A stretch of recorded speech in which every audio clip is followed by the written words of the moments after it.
নিজে নিজে মনে করো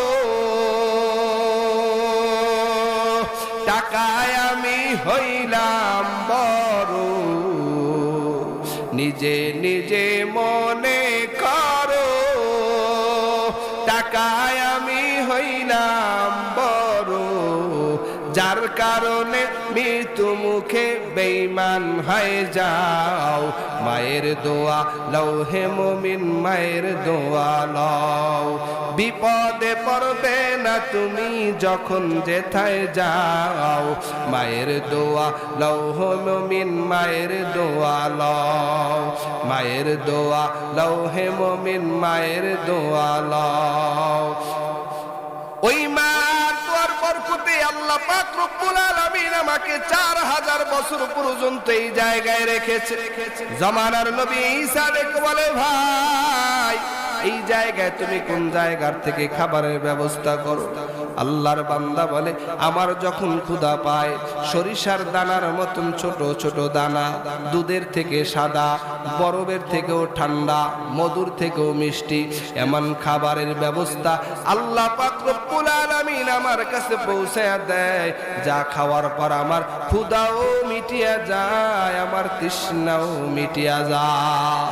খিদমতে মা দরবে দর কুন সুবহ শাম, তাকে বাসি দর্দ আলম নে কুলাম। খিদমতে মা দরফে দর কুন ইখতিয়ার, তাকে বাসি দর্দ আলম নে কুলাম।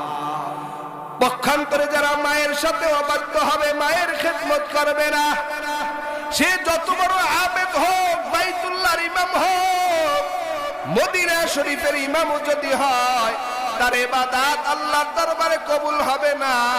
মা বাবার অবাধ্য সন্তানের প্রতি 24টা ঘন্টা এভরিডে আল্লাহ পাকের লানত। ইন্নাশ শিরকা লাযুলমুন আযীম।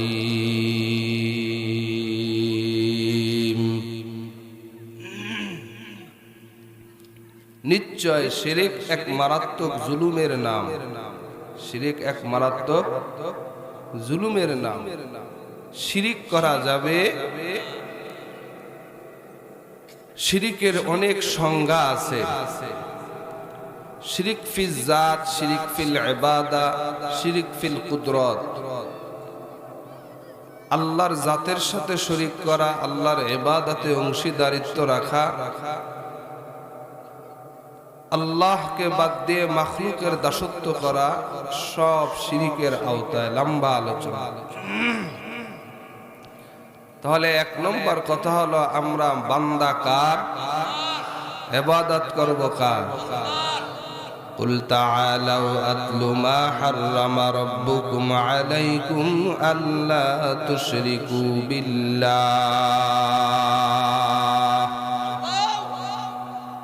আল্লাহ পাক রব্বুল আলামিন বলেন, হে দুনিয়ার মানুষ, আমি আল্লাহ তাআলার ইবাদত করবা, তবে আমি আল্লাহর ইবাদতের ভিতরে কোনো শরীক করবা না। কারণ যদি শরীক করো, ইবাদতে শরীক করলে হবে জুলুম। আমি আল্লাহ পৃথিবীর সব গুনাহ ক্ষমা করব, কিন্তু শিরকের গুনাহ ক্ষমা করব না। সব গুনাহ আমি আল্লাহ তোমাদেরকে মাফ করে দিব, তবে শিরকের মতন অপরাধকে আমি আল্লাহ ক্ষমা করব না। মদিনাওয়ালা নবী হাদিস শরীফের ভিতরে ফরমান, বান্দা যদি আসমান আর জমিন ভর্তি গুনাহ নিয়ে আল্লাহর দরবারে হাজির হয়, তবে এই গুনার ভিতরে যদি একটা গুনাহ না থাকে, আল্লাহ পাক রব্বুল আলামিন ওই পরিমাণ মাগফিরাত নিয়ে বান্দার সামনে হাজির হবে। শর্ত হলো একটা, বান্দা জুলুম করতে পারবে না, শিরিক করতে পারবে না। আসমান আর জমিন ভর্তি নিয়ে গুনাহ যদি আল্লাহর দরবারে যাও, আল্লাহ ওই পরিমাণ মাগফিরাত নিয়ে বান্দা তোমার সামনে হাজির হবে। তবে শর্ত একটা, শিরিকের মতন অপরাধ করা যাবে না, আল্লাহর সাথে শরীক করা যাবে না। বলেন এই কপালটা দিয়েছেন কে? আওয়াজটা ভালো হইল না, জোরে বলেন কে? এই কপাল দিয়া সেজদা দিব কাকে? এই কপালটা দিয়া কোনো মাজারে সেজদা দেওয়া যাবে না, কোন পীরের পায়ে সেজদা দেওয়া যাবে না, কারণ কপালটা দিছে আমার আল্লাহ। সেজদা দেব একমাত্র কাকে? দুনিয়ার কারো কাছে কিছু চাইব না, মাজারে চাইব না, বাজারে চাইব না, পীরের কাছে কিছু চাইব না। পীর দেওয়ার কোনো কিছু ক্ষমতা রাখে না, সব কিছু ক্ষমতা রাখেন একমাত্র কি? পয়গম্বর হাদিস শরীফের ভিতরে ফরমান, ক্বালান নবী সাল্লাল্লাহু আলাইহি ওয়াসাল্লাম, লা তাআতা লিমাখলুকিন ফি মা'সিয়াতিল খালিক। আল্লাহ সব কিছু ছাড়া, আল্লাহ পাক রব্বুল আলামিন সব কিছু করতে পারেন মাখলুক ছাড়া, কিন্তু মাখলুক কিছুই পারে না একমাত্র আল্লাহ ছাড়া। কথা বলেন ঠিক নি? আল্লাহ ছাড়া মাখলুক কিছুই পারে না, সব কিছু পারেন কে? দুনিয়ার সব হলো ফকিন্নির দল, একমাত্র ধনীকে। এজন্য চাইতে হইলে চাইব কার কাছে? আল্লাহ বলেন, উদউনি আস্তাজিব লাকুম। বান্দা, যা কিছু চাওয়ার দরকার সব কিছু চাইবা আমি আল্লাহর কাছে, আমি আল্লাহ তোমার সব কিছু পূরণ করে দিব। বলেন সুবহানাল্লাহ। কারণ দুনিয়ার মানুষের কাছে কিছুই নাই, দুনিয়ার কোনো মানুষ পরিপূর্ণ না, সব কিছু মানুষের কাছে পাওয়া সম্ভব না। সব কিছু যার কাছে আছে তিনি বলেন কে? ইয়া আইয়ুহান নাস, ইয়া আইয়ুহান নাস আনতুমুল ফুকারাউ ইলাল্লাহ ওয়াল্লাহু হুয়াল গানিয়ুল হামিদ।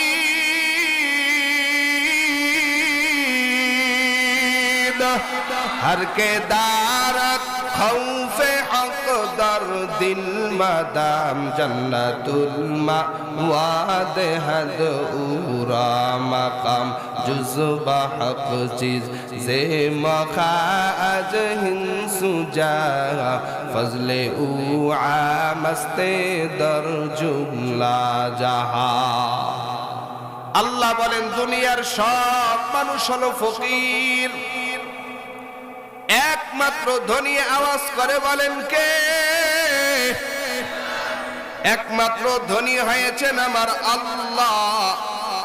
এ কারণে যদি কিছু চাইতে হয় চাইবো কার কাছে? চাওয়ার মাধ্যম দিয়েছেন আমার আল্লাহ। আল্লাহ চাওয়ার মাধ্যম দিয়া বলে, ও গোলাম, কিভাবে তুমি আমার কাছে চাইবা? চাওয়ার পদ্ধতি আল্লাহ কোরআনে বলে দিয়েছেন। আল্লাহ বলেন, ওয়াস্তাঈনু বিস-সাবরি ওয়াস-সালাহ। এ বান্দা, চাইবা কিসের মাধ্যমে জানো? দুই জিনিসের মাধ্যমে আমি আল্লাহর কাছে চাইবা। এক হলো ধৈর্য, আর এক হলো নামাজ। কয় জিনিস? আরো জোরে বলেন। এক নম্বর ধৈর্য, দুই নম্বর এই যে ইবাদতের বয়ানে শুনছি, এই বয়ান শুনতে লাগবে ধৈর্য, ঠিক কি না? নামাজ পড়তে লাগবে কি? ধৈর্য। ধৈর্য হারা হয়ে ইবাদত করলে ইবাদতে কোনো কাজ হবে না। এরে বান্দা, চাইবে আমি আল্লাহর কাছে দুই জিনিসের মাধ্যমে। এক নাম্বার হলো ধৈর্য, দুই নাম্বার হলো নামাজ। ধৈর্য আর নামাজের মাধ্যমে আল্লাহর কাছে সাহায্য চাও। ওয়া ইন্নাহা লাকাবীরাতুন ইল্লা আলাল খাশিঈন।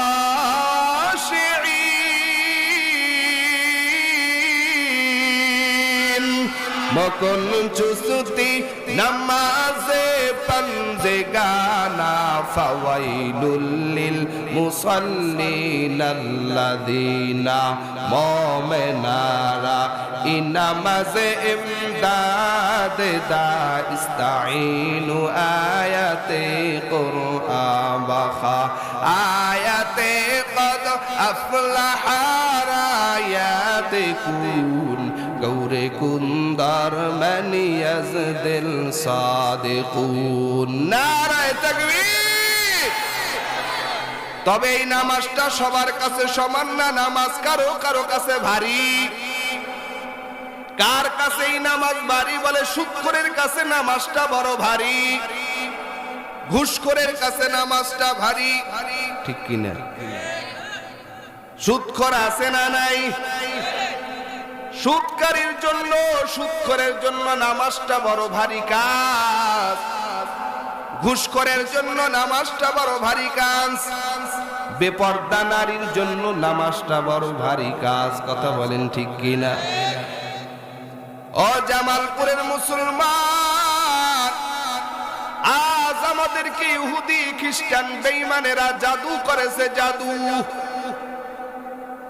ইহুদি খ্রিস্টান বেঈমানেরা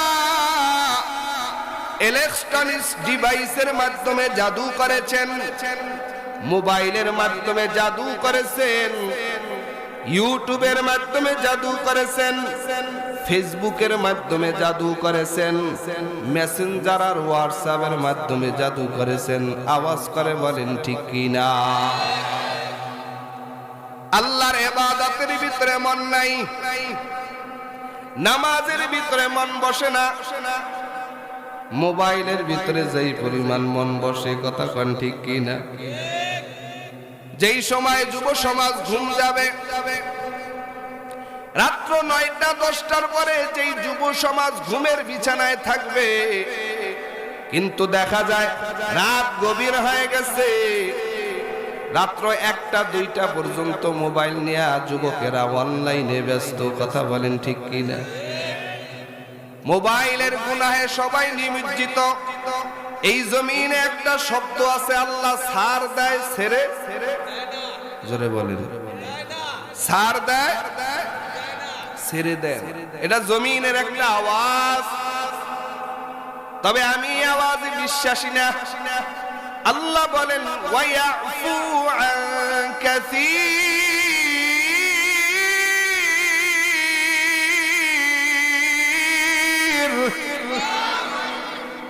আল্লাহ বলেন আমি আল্লাহ বান্দার অসংখ্য গুনাহ এমনি এমনি মাফ করে দেব। তবে আল্লাহ কোন গুনাহ ছাড় দেয় ছেড়ে দেয় না? গুনার কোয়ালিটি কি? যেই গুনাহকে বান্দা গুনাহই মনে করে না। কথা বলেন ঠিক কি না? এই জমিনে একটা গুনাহ আছে, যেই গুনাহকে মানুষ গুনার কাজ মনে করে না, ওই গুনার ভিতরে বক্তা জড়িত, আলেম জড়িত, ইমাম জড়িত, মুক্তাদি জড়িত, ঠিক নেই? ওই গুনার ভিতরে যুবক জড়িত, যুবতী জড়িত, এমন কি শিশু নাবালক বাচ্চাটা পর্যন্ত জড়িত।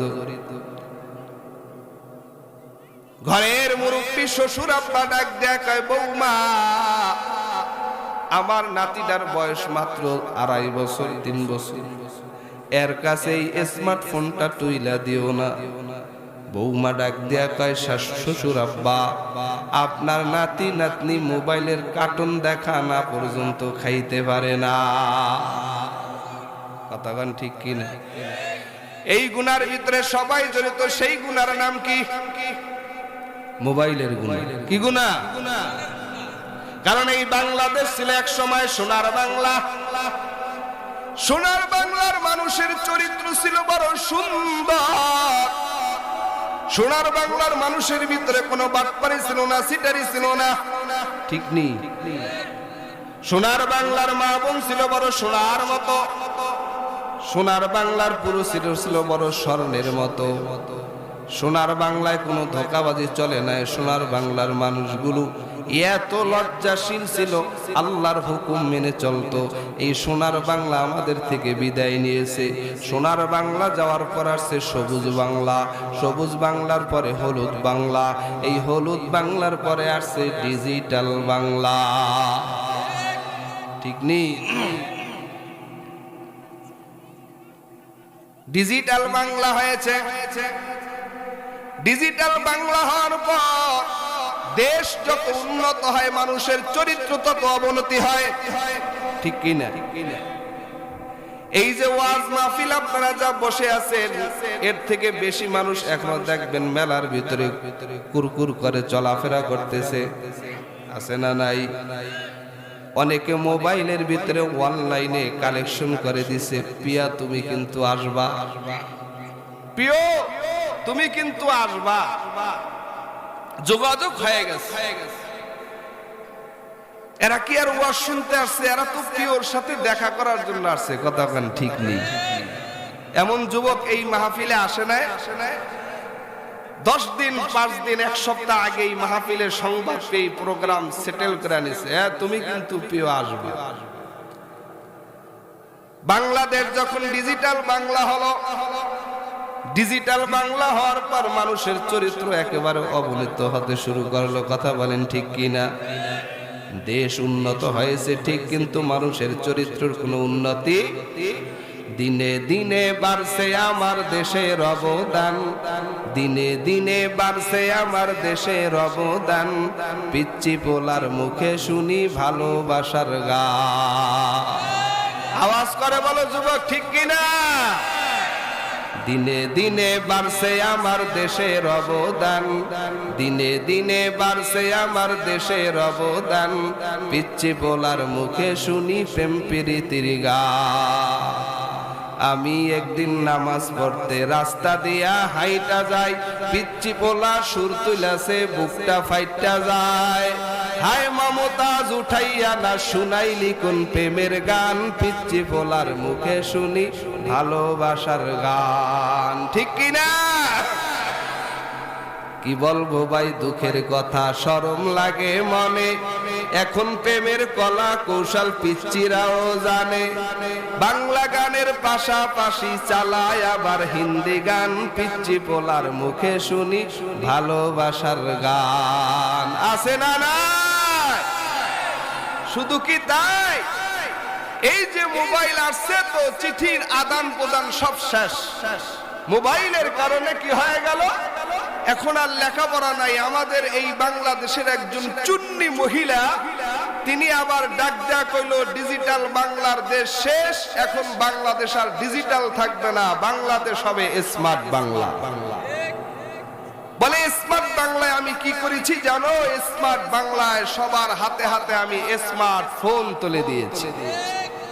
স্মার্টফোন তুলে দেওয়ার পর যুবক যুবতী স্মার্ট বাংলায় বসিয়া স্মার্টফোন পাইয়া এখন আর কি লেখাপড়া আছে, সব এখন স্মার্টফোন নিয়ে ব্যস্ত আছে। কথা বলেন ঠিক কিনা? যুবক আল্লাহর গোলাম, পায়ে ধরে বলি, বিনয়ের সাথে বলি, এই মোবাইলের ভিতরে দুইটা দিক আছে, একটা হলো ভালো আর একটা হলো খারাপ। তবে মানুষের স্বভাবজাত অভ্যাস হলো নিষিদ্ধ বস্তুর প্রতি মানুষের মন আকৃষ্ট হয় বেশি। কথা বলেন ঠিক কিনা? মোবাইলের ভিতরে যুবক যুবতীরা আকৃষ্ট হয়ে ভালো জিনিস থেকে খারাপ জিনিসে আসক্ত হয়েছে বেশি। এই মোবাইলের কারণে যুব সমাজের চরিত্র ধ্বংসের দ্বার প্রান্তে চলে গেছে। আওয়াজ করে বলেন ঠিক কিনা? এই মোবাইলে আসক্ত হওয়ার কারণে নামাজ ভালো লাগে না, মা বাবার খেদমত ভালো লাগে না। এখন এই মোবাইলে আসক্ত হইয়া পর নারীর পর্নোগ্রাফি দেখায় ব্যস্ত। এমনকি এই মোবাইলের কারণে পরকীয়া সমাজে দিন দিন বেড়েই চলেছে, আর বিবাহ বিচ্ছেদের মতন ঘটনা সমাজের ভিতরে দিন দিন বেড়েই চলেছে। কথা কান ঠিক নেই।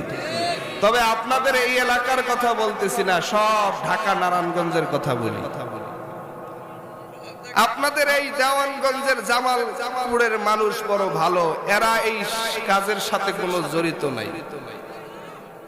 কি কন? এমন কি হলো এই মোবাইলে আসক্ত হইয়া এমন হয়ে গেল, অনলাইন খুললেই দেখা যাবে 1, 3টা 4টার মা সন্তান রাখিয়া বিবাহর অন্বেষণে বসছে। জামালপুরের মাইয়া কুষ্টিয়া, কুষ্টিয়ার মাইয়া জামালপুরে হাজির হইয়া বিয়ের দাবি নিয়ে বসছে। কথা কন ঠিক কিনা? এজন্য যুব সমাজ চরিত্র যদি সুন্দর রাখতে হয়, মোবাইলের গুনাহ থেকে নিজেকে বিরত রাখতে হবে, মোবাইলের অপব্যবহার থেকে নিজেকে হেফাজত করতে হবে। আল্লাহর সাথে সম্পর্ক কায়েম করার মাধ্যম যদি তুমি অর্জন করতে চাও, সম্পর্ক কায়েম করতে চাও, মোবাইলের নষ্টামি থেকে নিজেকে বিরত রাখতে হবে। কথা বলেন ঠিক কিনা? এই দুনিয়ার মোহে পড়ে কতক মুসলমান, এই দুনিয়ার মোহে পড়ে কতক মুসলমান, নামাজ রোজা সব সারিয়া, নামাজ রোজা সব সারিয়া শোনে মোবাইলের গান। ওরা কেমন মুসলমান, ওরা কেমন মুসলমান? আওয়াজ করে বলেন ঠিক কিনা? এই দুনিয়ার মোহে পড়ে কতক মুসলমান, এই দুনিয়ার মোহে পড়ে কতক মুসলমান, নামাজ রোজা সব সারিয়া শোনে টিভির গান। ওরা কেমন মুসলমান, ওরা কেমন মুসলমান? ওয়াজ মাহফিল হইলে কোথাও যাইতে চায় না সে তেমন, রাত জাগিয়া দেখে ওরা সুন্দরী মাইয়ার নাচন। আছে না নাই? ওয়াজ মাহফিল হইলে কোথাও যাইতে চায় না সে তেমন, রাত জাগিয়া দেখে ওরা হিন্দি সিনেমার নাচন। 2 আঙ্গুলের চিপায় আবার, 2 আঙ্গুলের চিপায় আবার বিড়ি মারে টান। ওরা কেমন মুসলমান, ওরা কেমন মুসলমান? এই দুনিয়ার মোহে পড়ে কতক মুসলমান, নামাজ রোজা সব সারিয়া, নামাজ রোজা সব সারিয়া শোনে মোবাইলের গান। ওরা কেমন মুসলমান, ওরা কেমন মুসলমান? কইলে নামাজের কথা দেখায় কত অজুহাত, হাতে ব্যথা পায়ে ব্যথা আরো নাকি গিরায় বাত। আছে না নাই? পিছনের বাইরে যে কয় না হেরা এই দলের লোক, জোরে বলেন আছে না নাই? কইলে নামাজের কথা দেখায় কত অজুহাত, হাতে ব্যথা পায়ে ব্যথা আরো নাকি গিরায় বাত। রুকু সেজদা করতে নাকি, রুকু সেজদা করতে নাকি মাজায় লাগে টান। ওরা কেমন মুসলমান, ওরা কেমন মুসলমান? আছে না নাই? পীর পূজার মাজার পূজা চলছে দেশটা জুড়িয়া, শিরক বেদাত ভণ্ডামিতে দেশটা গেছে ভরিয়া। গাজার কলকি টান মারিয়া, গাজার কলকি টান মারিয়া দেখায় খাজার শান। ওরা কেমন মুসলমান, ওরা কেমন মুসলমান? हकीकत से तो दुनिया बेखबर है, दुनिया की नुमाइश पर नजर है। नमी गुयाम के आज दुनिया जुदा बाश, बाहर कारे के बाशी बा खुदा बाश। जिसते दुनिया आज खुदा गाफिल बुदन, नई कमाशो नकरा हो फर जिंदे जान। नारे तकबीर! भाईरा আমার, ও যুবক ভাই, ও পর্দার অন্তরের মা বোনেরা, মাইকের আওয়াজ কানে যায় আম্মা জান। আল্লাহ পাক রব্বুল আলামিনের কাছে যদি আমরা সাহায্য পাইতে চাই, ধৈর্য আর নামাজের মাধ্যমে সাহায্য চাইতে হবে। মোবাইলে আসক্ত হওয়া যাবে না। আজ এমন অনেক বিবাহিত পুরুষ আছে মোবাইলে সময় দেয়, কিন্তু নিজের বিবিকে সময় দেওয়ার টাইম পায় না। আছে না নাই? আবার এই জমানায় এই সমাজে এমন বিবিরাও আছে মোবাইলের ভিতরে নাটক নায়িকা দেখার সময় পায়, মোবাইলের ভিতরে সিরিয়াল দেখায়, স্টার জলসা জি বাংলা দেখার সুযোগ পায়, স্বামীর সেবা যত্ন করা খেদমত করার কোনো সুযোগ পায় না, আছে না নাই? এ যুবক ভাই, বৃদ্ধ বাবারা, আপনারা আপনার বিবির সাথে সুন্দর আচরণ করেন। এই এলাকায় অনেক মা বোন আছে, ও পর্দার আলের মা বোনেরা, ও নারীর স্বামীরা, আল্লাহ পাক রব্বুল আলামিন কোরআনুল কারীমের ভিতরে ১৫০০ বছর পূর্বে আল্লাহ আয়াত নাযিল করে জানায়া দিয়েছেন, ওয়া আশিরুহুন্না বিল মারুফ। দুনিয়ার পুরুষের দল, তোমরা তোমাদের বিবির সাথে সুন্দর আচরণ করো। এখন যুবক ভাই, আপনার বিবির সাথে সুন্দর আচরণ নাই, কিন্তু অন্যের ভাবির সাথে সুন্দর আচরণ আছে। কথা কোন ঠিক কি না? এজন্য পায়ে ধরে বলি, ওই মা বোনদেরকে কষ্ট দিয়েন না, তারা কিন্তু আপনার সেবায় নিয়োজিত। তারা যেই কষ্টগুলো করে, এই কষ্ট আপনি আমি করতে পারবো না, আপনার আমার কষ্ট তারা করতে পারবে না। আল্লাহ পাক রব্বুল আলামিন এক একজনের কাজকে আল্লাহ বন্টন করে দিয়েছে, যার যার কাজের জন্য সে পারফেক্ট। আপনার কাজের জন্য আপনি পারফেক্ট, ওই মহিলার কাজ আপনি করতে পারবেন না, আর আপনার কাজও সমাজের কোনো মহিলারা করতে পারবে না। কথা বলেন ঠিক কিনা? এই দুনিয়ার বিবির সাথে সম্পর্ক ভালো করেন, কারণ নবী বলেন, যারা স্বামী স্ত্রী মিলে মহব্বতে জিন্দেগি যাপন করবে, ওই ঘরটা হবে দুনিয়ার জান্নাতের বাগান।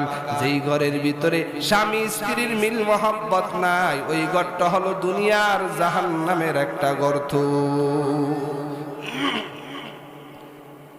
আল্লাহর সাহায্য চাও, আল্লাহর ইবাদত করো হে মুমিন, কারণ আমরা গোলাম হয়েছি আল্লাহ। সাহায্য চাইবো আল্লাহর কাছে, ইয়্যাকা না'বুদু ওয়া ইয়্যাকা নাস্তাঈন।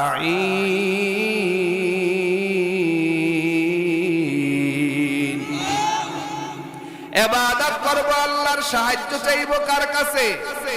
আল্লাহ তাআলার কাছে সাহায্য চাইবো। এ যুবক ভাই, আল্লাহর ইবাদতে কি হয়? আল্লাহর ইবাদত করলে আমাদের লাভ কি?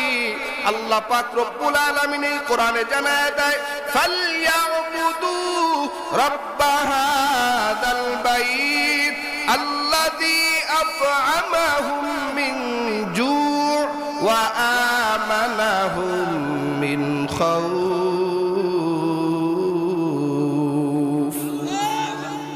আল্লাহ পাক রব্বুল আলামিনের ইবাদত যদি করো হে মুমিন, আল্লাহ বলেন, তোমরা যদি আমি আল্লাহর ইবাদত করো, আমি আল্লাহ তোমাদের ক্ষুধাও মিটায় দিব।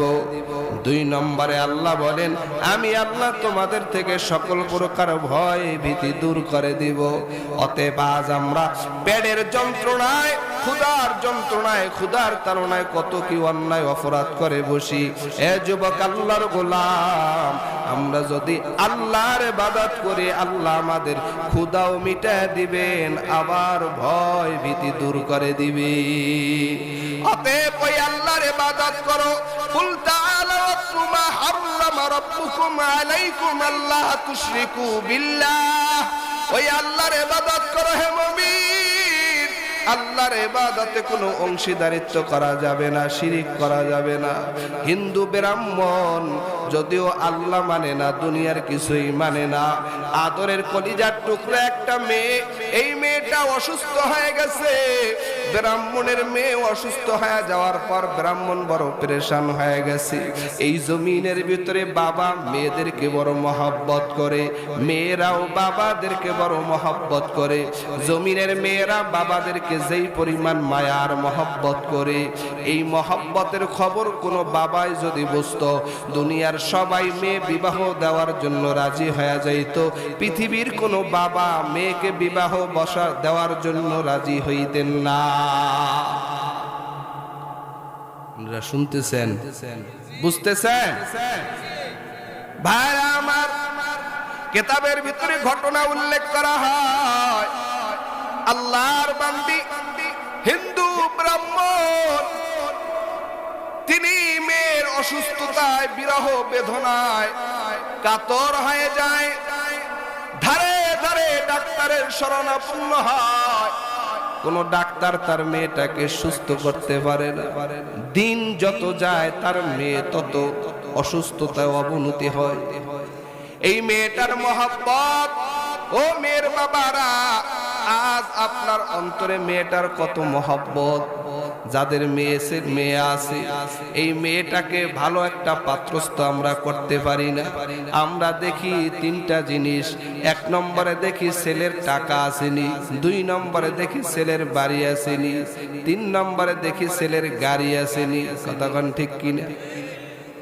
এ সন্তানের পিতারা, হিন্দু ব্রাহ্মণ পাগল পাড়া দেওয়ানা, আমার মেয়েটা কোন জায়গায় গেলে সুস্থ হবে?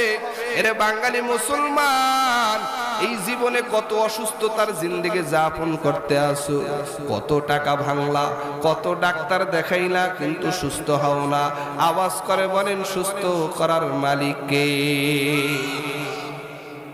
হিন্দু ব্রাহ্মণ মুসলমানদের সাথে একটু ভালোবাসা সম্পর্ক, চোখের পানি ফেলাইয়া মুসলমানের দরজায় হাজির হয়ে বলে, মুসলমান ভাই, আমার মেয়েটা এত অসুস্থ হয়ে গেছে, আমার মেয়েটা দিন দিন অসুস্থতার বিছানায় মৃত্যুর কোলে ঢলে পড়েছে।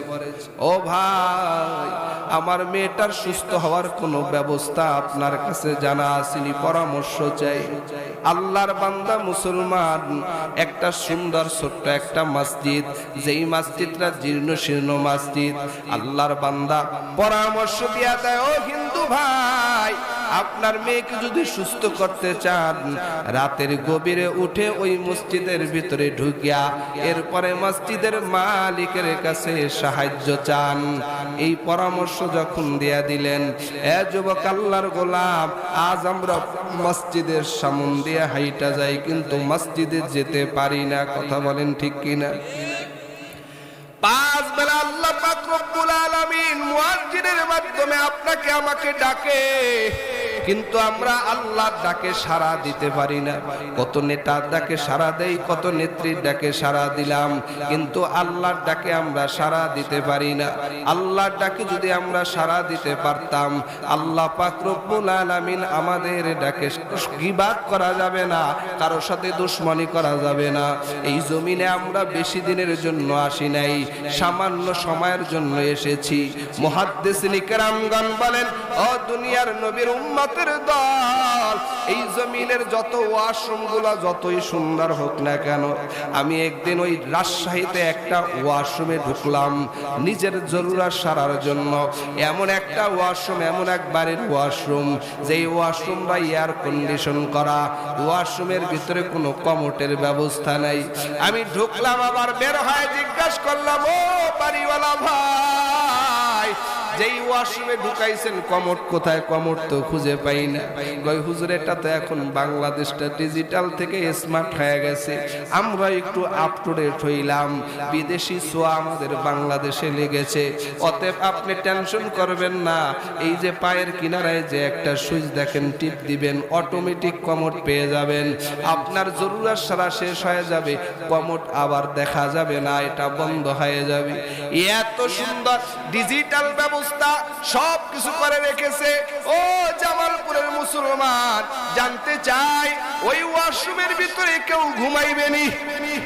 হ্যাঁ না, প্রয়োজন সেরে বের হয়ে যাবে। ঠিক আল্লাহ পাক রব্বুল আলামিন এই জমিনে আমাদেরকে প্রেরণ করেছেন কিছু সময়ের জন্য, জরুরত সারার জন্য। এই জমিন থেকে আমরা আখিরাতের স্বচ্ছ সামান সঞ্চয় করে নিব। আর দুনিয়া মাজরাতুল আখিরা, দুনিয়া হলো আখিরাতের খেতি, স্বচ্ছ সঞ্চয় করার একটা জায়গা। এরে যুবক আল্লাহর গোলাম, আজ কত নেতা নেত্রীর কথায় জীবনকে বিলিয়ে দাও। আমার মালিক তোমাকে আমাকে দৈনন্দিন 5 বার ডাকে, কিন্তু মালিকের ডাকে সাড়া দিতে পারো না। এ যুবক, কিসের অহংকার করো?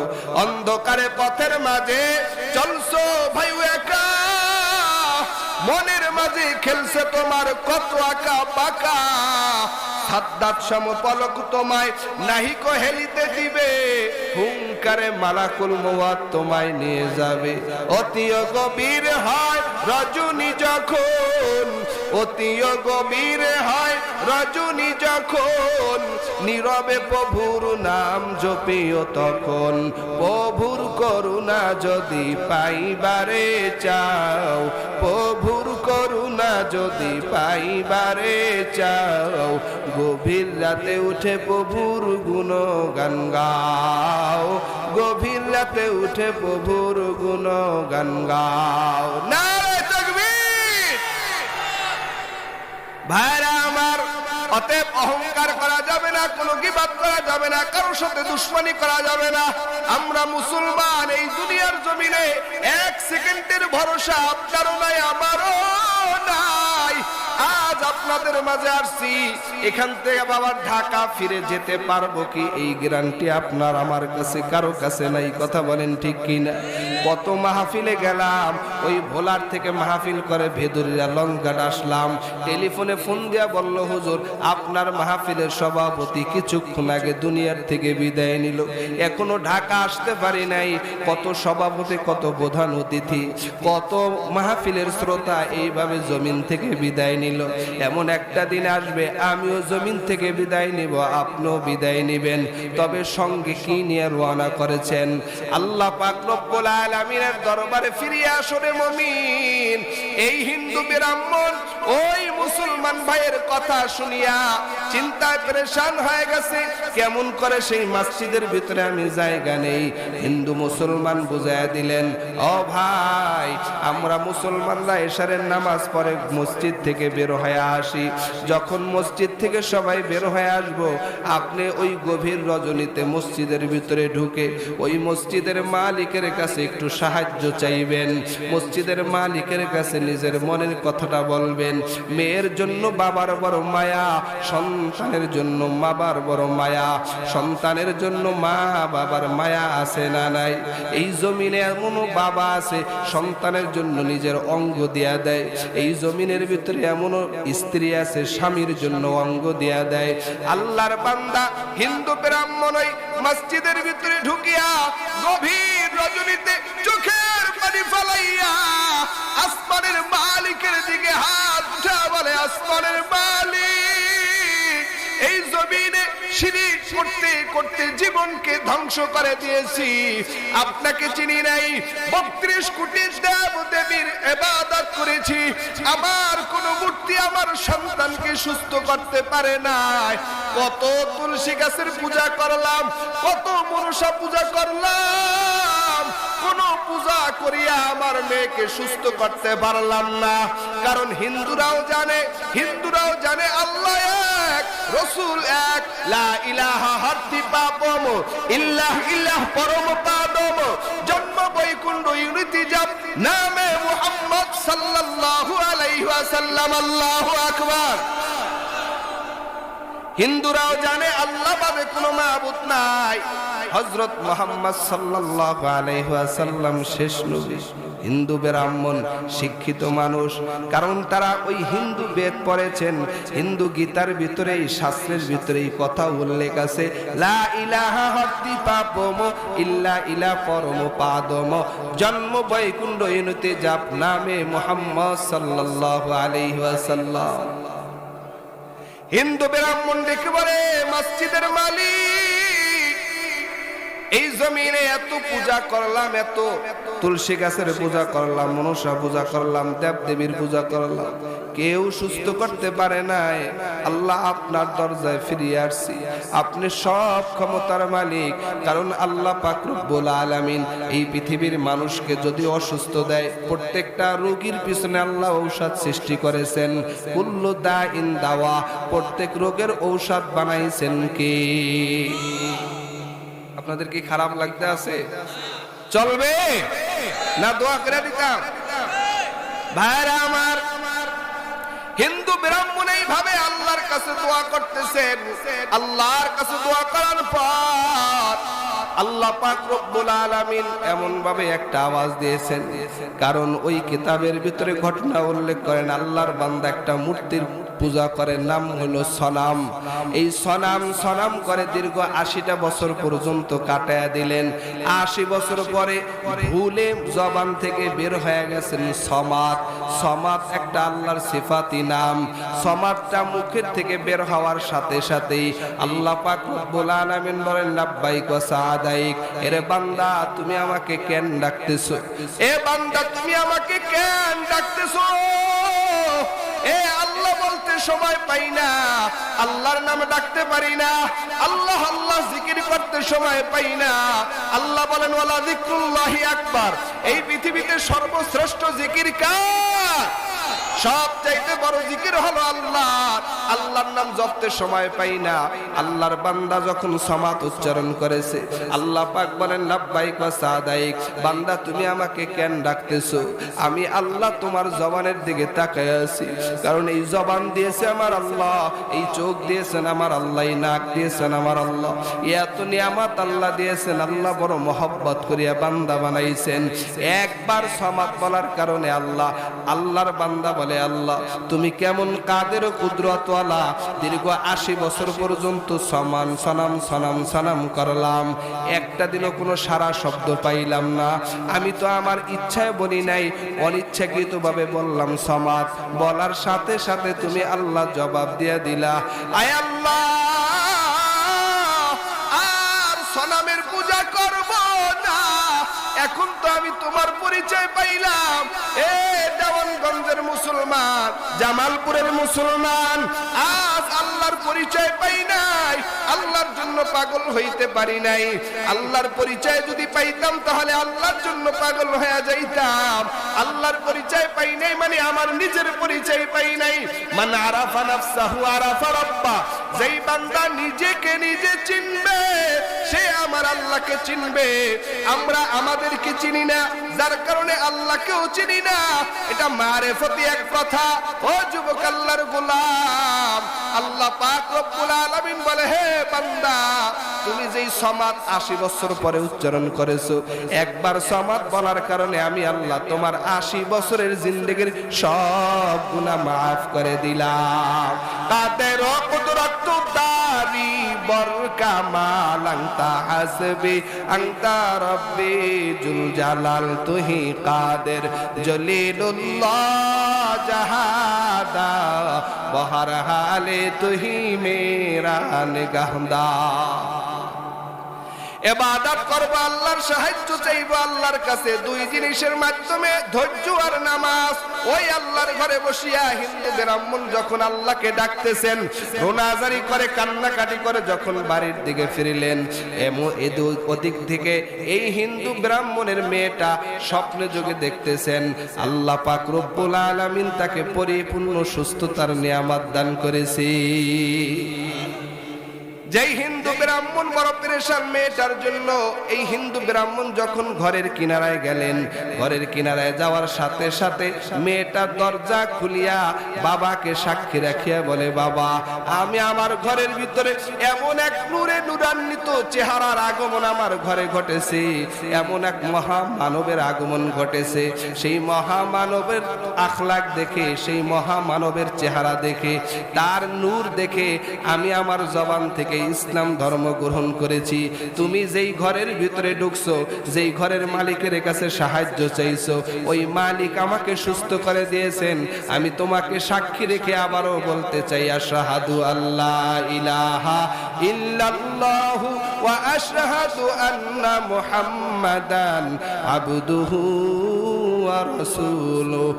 এই আওয়াজ পাওয়ার পর হিন্দু ব্রাহ্মণ বলে, রে মা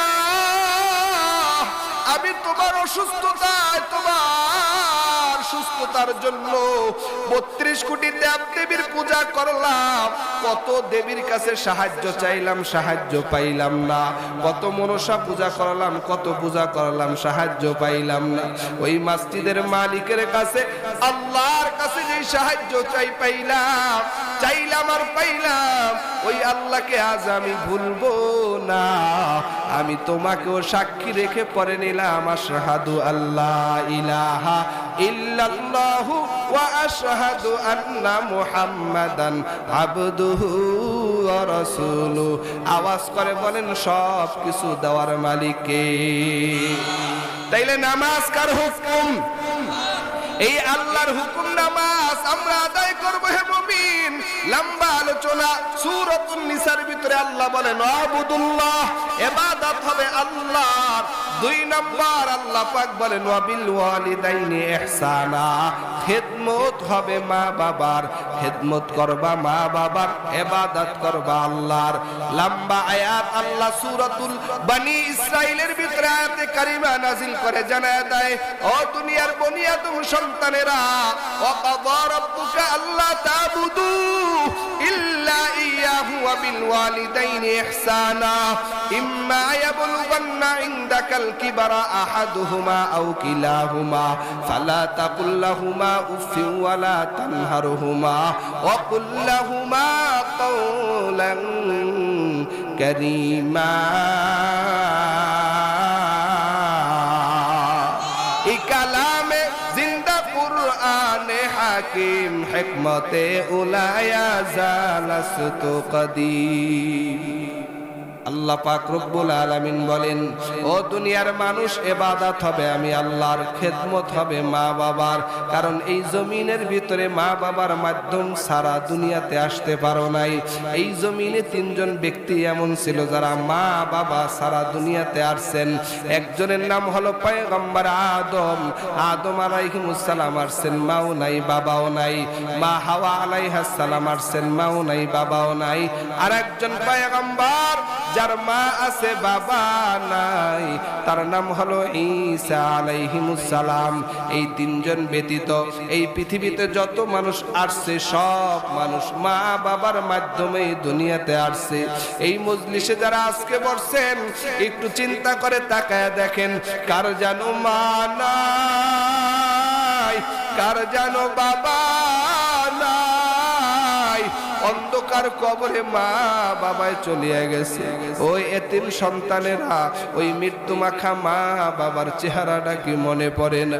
যেই মা বাবা সন্তান তোমার আমার জন্য কত কষ্ট করেছেন।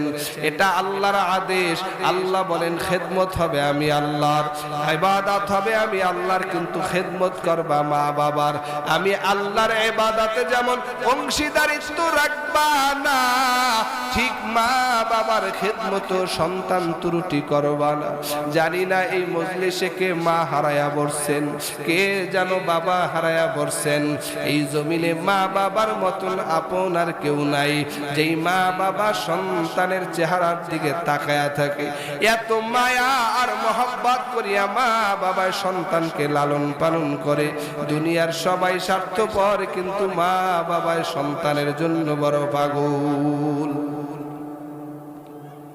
এ মা হারা সন্তানেরা, বাবা হারা সন্তানেরা, পয়গম্বর ঈসা আলাইহিস সালাম একদিন আল্লাহকে ডেকে বলে, আসমানের মালিক, আল্লাহু আকবার, ও আসমানের মালিক, এই জমিনে আমি আমার মায়ের বরকতে বেমৌসুলি ফল আল্লাহ আপনি আমাকে ব্যবস্থা করেন, আমি খাই। ও আল্লাহ, আমি ঈসাকে মায়ের দোয়ার বরকতে কত বরকতি জান্নাতি ফল আমাকে খাওয়াইলে। আল্লাহর নবী ঈসা আল্লাহকে ডেকে বলেন, আল্লাহ, এই জমিনে এমন কোন বান্দা আসেনি যাদেরকে আপনি এরকম জান্নাতের নাজ নেয়ামত খাওয়ান। ঈসা নবী এই কথা বলার পর আল্লাহ পাক রব্বুল আলামিন জামানার নবী ঈসাকে বলে দিলেন, ও পয়গম্বর ঈসা, তুমি ওই একটা পাহাড় আছে, ওই পাহাড়ের কিনারায় যাও। ঈসা নবীর হাতে একটা লাঠি, লাঠিটা নিয়ে ঈসা নবী পাহাড়ের কিনারায় গেলেন। পাহাড়ের কিনারায় যাওয়ার পর ওই পাহাড়ের কিনারে একটা পাথর দেখলেন। আল্লাহ পাক রব্বুল আলামিন বলে, ও পয়গম্বর ঈসা, তোমার হাতের লাঠি দিয়ে ওই পাথরটাকে একটু আঘাত করো। আল্লাহু আকবার বলার জন্য রেডি হয়ে থাকেন।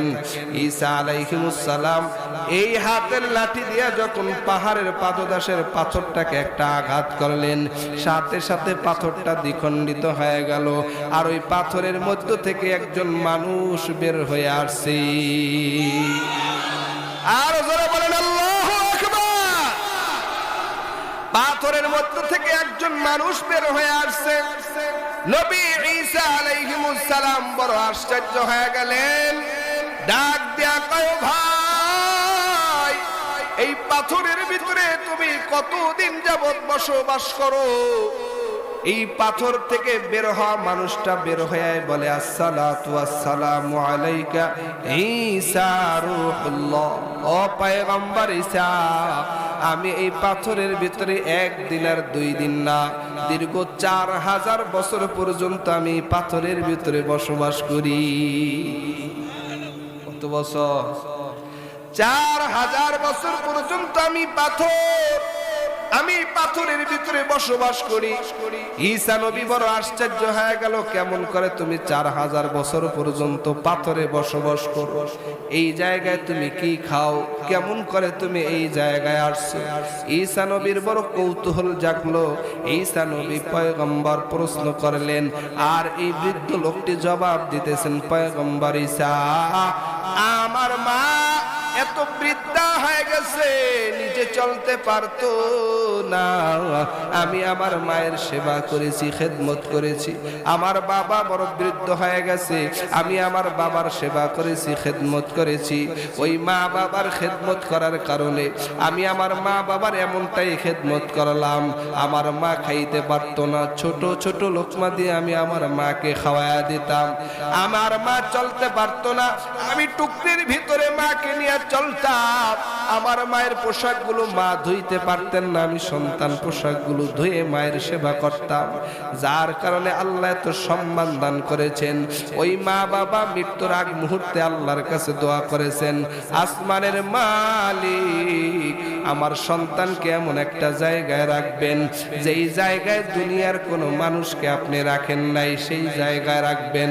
আর এমন জায়গার থেকে খাবারের ব্যবস্থা করবেন, ওই জায়গায় যেন দুনিয়ার কোনো খাবার না ঢোকে, সেই জান্নাতি খাবার তাকে খাওয়াবেন। চিল্লায় বলেন সুবহানাল্লাহ। নিজে নিজে মনে করো টাকায় আমি হইলাম বড়, নিজে নিজে মনে করো টাকায় আমি হইলাম বড়, যার কারণে মৃত্যু মুখে বেঈমান হয়ে যাও। মায়ের দোয়া লও হে মুমিন, মায়ের দোয়া লও। বিপদে পড়বে না তুমি যখন যেথায় যাও, মায়ের দোয়া লও হে মুমিন, মায়ের দোয়া লও। মায়ের দোয়া লও হে মুমিন, মায়ের দোয়া লও। ওই মা তোর বরকতে আল্লাহ পাক রব্বুল আলামিন আমাকে 4000 বছর পর্যন্ত এই জায়গায় রেখেছে। জামানার নবী ঈসা দেখে বলে, ভাই এই জায়গায় তুমি কোন জায়গার থেকে খাবারের ব্যবস্থা করো? আল্লাহর বান্দা বলে, আমার যখন ক্ষুধা পায়, সরিষার দানার মতন ছোট ছোট দানা, দুধের থেকে সাদা, বরফের থেকেও ঠান্ডা, মধুর থেকেও মিষ্টি, এমন খাবারের ব্যবস্থা আল্লাহ পাক রব্বুল আলামিন আমার কাছে পৌঁছায়া দেয়, যা খাওয়ার পর আমার ক্ষুধাও মিটিয়া যায়, আমার তৃষ্ণাও মিটিয়া যায়। খেদমতে মা দরবে দর কুন সুবহ শাম, তাকে বাসি দর্দ আলম নে কুলাম। খেদমতে মা দরফে দর কুন ইখতিয়ার, তাকে বাসি দর্দ আলম নে কুলাম। পক্ষান্তরে যারা মায়ের সাথে অবাধ্য হবে, মায়ের খেদমত করবে না, সে যত বড় আবেদ হোক, বাইতুল্লাহর ইমাম হোক, মদিনা শরীফের ইমামও যদি হয়, তার ইবাদত আল্লাহর দরবারে কবুল হবে না। মা বাবার অবাধ্য সন্তানের প্রতি 24টা ঘন্টা এভরিডে আল্লাহ পাকের লানত। এ মা হারা সন্তানেরা, বাবা হারা সন্তানেরা শুনে নাও, মায়ের অবাধ্য হলে কি হয়। এই পূর্বের যুগের বনি ইসরায়েলে একজন আবেদ ছিল, তার নাম ছিল জোরাইস। এই জোরাইস এমন বড় আবেদ, আল্লাহর ইবাদত করে, আল্লাহ পাকের হুকুম নামাজ আদায় করে। একদিন জোরাইস নামাজের ভিতরে দাঁড়ায় গেছেন, তার মা একদিন এসে ডাক দিলেন জোরাইস। তখন এই জোরাইস মনে মনে বললেন, সলাতে উম্মি, সলাতে উম্মি, আমি কি নামাজ পড়বো না আমার মায়ের কথায় ডাক দিব? আমি কি নামাজ পড়বো না আমি আমার মায়ের কথায় সাড়া দিব? আবার জোরাইসের মা এইভাবে ডেকে চলিয়া যায়। জোরাইস নামাজ পড়তেছে, আবার একদিন আসিয়া জোরাইসের মা ডেকে ডেকে জোরাইস জোরাইস বললেন, কিন্তু জোরাইস তিনি মায়ের ডাকে সাড়া দিলেন না। মার ডাকে সাড়া না দিয়া তিনি নামাজ আদায় করতেছেন। আবার একদিন মা আসলেন, জোরাইস বলিয়া ডাক দিলেন, কিন্তু জোরাইস মায়ের ডাকে সাড়া দিলেন না। মায়ের ডাকে সাড়া না দিয়া জোরাইস নামাজ পড়তেছেন। কিছুদিন পরে খবর আসলো, ওই এলাকার ভিতরে একটা অবৈধ বাচ্চা দুনিয়াতে ভূমিষ্ঠ হইল, মানে জারজ সন্তান। একটা অবৈধ বাচ্চা দুনিয়াতে আসার পর ওই সন্তানের মাকে যখন সবাই ধরলেন, তোমার সন্তান কেমন করে আসছে? সন্তানের মা ডেকে বলে, এটা জোরাইজের অবদান, জোরাইজ আমার সাথে জেনা করেছে, এটা জোরাইজের সন্তান। কথাটা শোনার পর জোরাইজ ছিলেন এত বড় আবেদ, আবেদ হওয়ার পর এই সংবাদ শুনিয়া এলাকার মানুষ জোরাইজের বাড়ি ঘর সব ভেঙে চূর্ণ বিচূর্ণ করে দিল। জোরাইজকে মারলেন, কিন্তু মারার পর যখন এই বাচ্চা জোরাইজের সামনে হাজির করলেন, জোরাইজের সামনে বাচ্চা হাজির করার পর আল্লাহর ওলি জোরাইজ রহমাতুল্লাহ আলাই এই বাচ্চাকে ইশারা করে বললেন, বলো তোমার বাবার নাম কি, বাবার ঠিকানা দাও। কথাটা বলার সাথে সাথে এই জোরাইজের সামনে বাচ্চা পরিচয় দিয়ে দিলেন। এই জমিনের ভিতরে 3টা বাচ্চা শিশু অবস্থায় কথা বলেছেন। একটা বাচ্চা হলো জোরাইজের সামনে সেই বাচ্চা।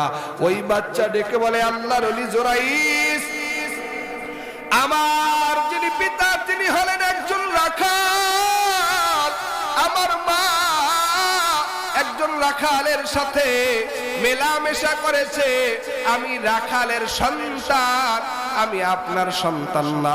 কথাটা শোনার সাথে সাথে এলাকার মানুষের সবার মাথাটা নিচু হয়ে গেল, সবাই কান্নাকাটি করলো, হায় হায় কি হলো, কি করলাম।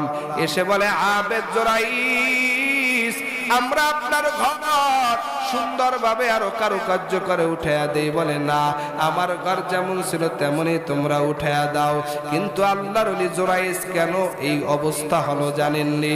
আমার নবী হাদিস শরীফের ভিতরে বলেন, ফাদলুল আলিমি আলাল আবিদি কাফাদলি আলা আদনাকুম। জোরাইস আবেদ ছিলেন ঠিক, কিন্তু আলেম ছিলেন না। আলেম না থাকার কারণে ওই নামাজের ভিতরে মায়ের ডাকে সাড়া দেয় নাই। ওই নামাজ বাদ দিয়া উচিত ছিল আগে মায়ের ডাকের সাড়া দেওয়া। এরে মুসলমানের সন্তান, আবেদ হইলে বড় বিপদ, কিন্তু আলেম হইলে বড় সহজ। আজ আলেমের বিরোধিতা করিও না। যদি আলেম হইতো, মাসালা জানতো, মাসালা আছে, সন্তান পানিতে পইরা যাবে, এই পানিতে পড়বে পড়বে বাপ, কিন্তু নামাজে আছে। এখন কি নামাজ পড়বে না সন্তানকে পানির থেকে ফিরাবে? কোনটা করবে? হ্যাঁ, কেউ বলবে নামাজ পড়ে, কিন্তু ফিকার কথা বলে আগে সন্তানকে বাঁচাও। আপনি নামাজে দাঁড়াইছেন, আপনার সন্তান আগুন লাল দেখে আগুন নিয়ে খেলা করবে, আগুনের কাছে যাবে।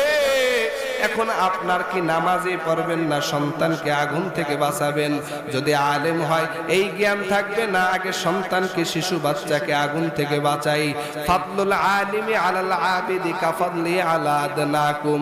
জোরাইস আবেদ ছিলেন ঠিক, কিন্তু আল্লাহ আলিম ছিলেন না, যার কারণে জোরাইস মায়ের ডাকে সাড়া দেয় নাই। যদি জোরাইস আলেম হইতেন মায়ের ডাকে সাড়াও দিতেন। আল্লাহর ওলি জোরাইস ডাক দেয়া কয়, দুনিয়ার মানুষ আমার এই বিপদ হয়েছে, আমি আমার মায়ের ডাকে সাড়া দিতে পারি নাই। ও দেওয়ানগঞ্জের মুসলমান, এখানকার অনেক যুবকরা ঢাকা শহর চাকরি বাদা করেন, বিল্ডিং ভাড়া নিয়ে থাকেন, মায়ের খেদমত করার সুযোগ নাই, বাবার খেদমত করার সুযোগ নাই। মা বাবা কবরে চইলা গেছে, ওই মা বাবার কবরের কিনারায় যাইয়া জিয়ারত করার সুযোগ পান না। এই জমিনে আমার নবী দুনিয়াতে আসিয়া বাবার চেহারাটা দেখতে পারে নাই। আমার নবী দুনিয়াতে আসছেন 6 থেকে 6.5 বছর বয়সে, নবী মাকেও হারায়া ফেললেন। নবী আমার বাবা বাবা বলিয়া কান্না করে। এ যুবক আল্লাহর গোলাম, বাবা আমার ঋণ কখনো শোধ করা যাবে না, বাবার ঋণ কখনো সন্তান শোধ করতে পারবে না। যত লাখ টাকা তুমি দাও না কেন, কোটি কোটি টাকাও যদি দাও, মা বাবার ঋণ শোধ করা যাবে না। আমার নবী এতিম হইয়া চোখের পানি ফালাইয়া মা মা বাবা বাবা বলে কান্না করি। এ জীবনে না দেখিলেন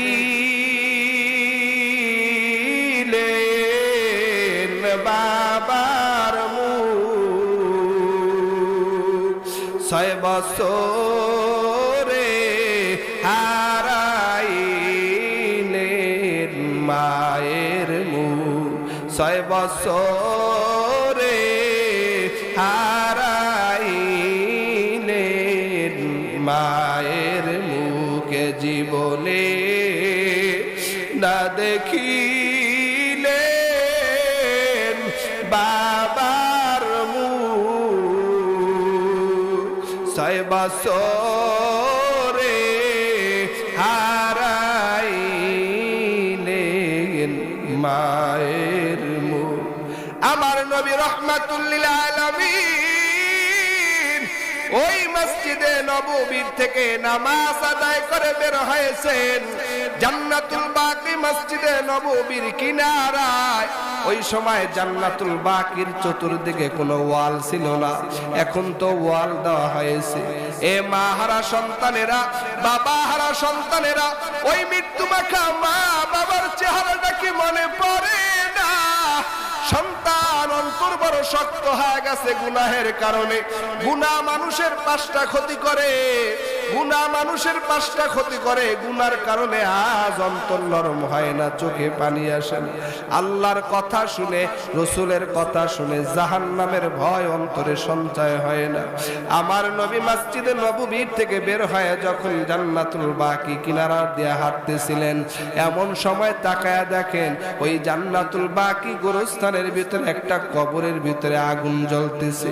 রাহমাতুল লিল আলামিন মায়ার নবী ওই জান্নাতুল বাকি গোরস্থানের ভিতরে ঢুকিয়া কবরের কিনারায় দাঁড়াইলেন, আসমানে হাত উঠে দোয়া করতেছেন, আসমানের মালিক, এই কবরের ভিতরে আযাব হয়, আপনি মাফ করে দেন।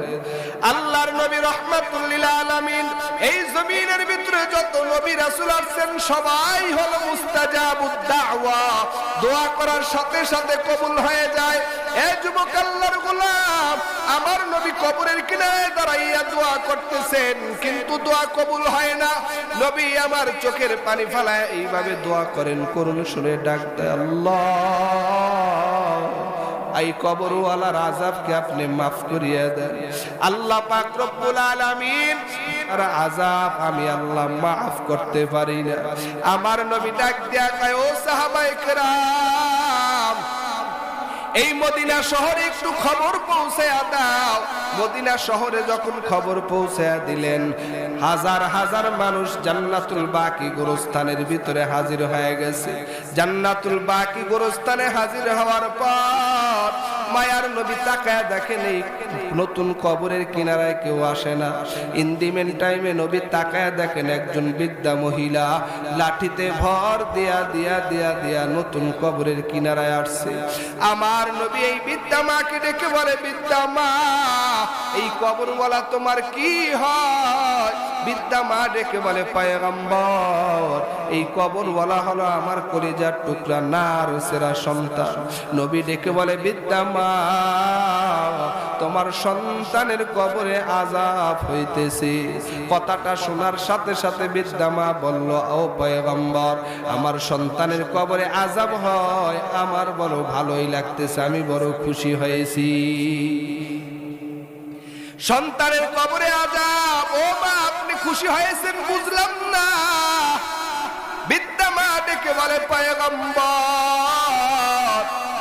আমি মা এই সন্তানটা যখন দুনিয়াতে আসছে আমার স্বামী দুনিয়ার থেকে বিদায় নিয়ে কবরের বাসিন্দা হয়ে গেছে। আমি এই সন্তানটার চেহারার দিকে তাকাইয়া দ্বিতীয় বিবাহ বসি নাই। আমার জীবন আর যৌবন সব আমি সন্তানের দিকে কাটাইলাম। এই জমিনে এমনও মা আছে স্বামী দুনিয়ার থেকে বিদায় নেওয়ার পর একটা দুইটা তিনটা সন্তান নিয়ে জিন্দেগি কাটায়া দেয়, দ্বিতীয় বিবাহ বসে না, আছে না নাই? এ যুবক আল্লাহর গোলাম দিলটা একটু নরম কইরা দেন, দুনিয়াতে কেউ থাকবো না। মার কথা স্মরণ করেন, বাবার কথা স্মরণ করেন। অনেক আদরের সন্তানেরা কবরে চইলা গেছে, আপনি বাবা দুনিয়াতে আছেন, একটু অন্তরটা নরম কইরা দুই ফোঁটা চোখের পানি ফালাইয়া দেন। গুনার কারণে অন্তর বড় শক্ত হয়ে গেছে রে বাজান, অন্তর নরম হয় না। এই জমিনে যারা গুনাহ করবে, গুনাহ মানুষের নগদ 5টা ক্ষতি করে। 1 নম্বর ক্ষতি হলো গুনাহগার বান্দার চেহারার উজ্জ্বলতা নষ্ট হয়ে যায়, চেহারার ভিতরে নূর থাকে না। আপনি হারবাল, কলকাতার হারবাল, কলকাতার যত এই যে ফ্যাশনারি যা আছে, যত পাউডার আছে আর যত লোশন আছে আর ক্রিম আছে না, যা ব্যবহার করেন না কেন, ইউরোপ আমেরিকার ক্রিম ব্যবহার করবেন, গুনাহগার বান্দার চেহারার উজ্জ্বলতা বাড়বে না। এ যুবক ভাই, ও বৃদ্ধ বাবারা, ও যুবতী বোন, চেহারার যদি উজ্জ্বলতা বাড়াইতে চাও 5 বেলা উজুর পানিটা চেহারার ভিতরে লাগাও। দেখো নামাজের মানুষের, নামাজি মানুষের চেহারার ভিতরে সৌন্দর্য আছে না না? মুখের দাগে বিচলিত তুমি, মুখের দাগে বিচলিত তুমি, দেখো আয়না বারে বার। আত্মার কোনো খবর রাখুনি, সে যে কুৎসিত কদাকার। এহ জীবনে বিভোর তুমি, নেই মরণের খবর।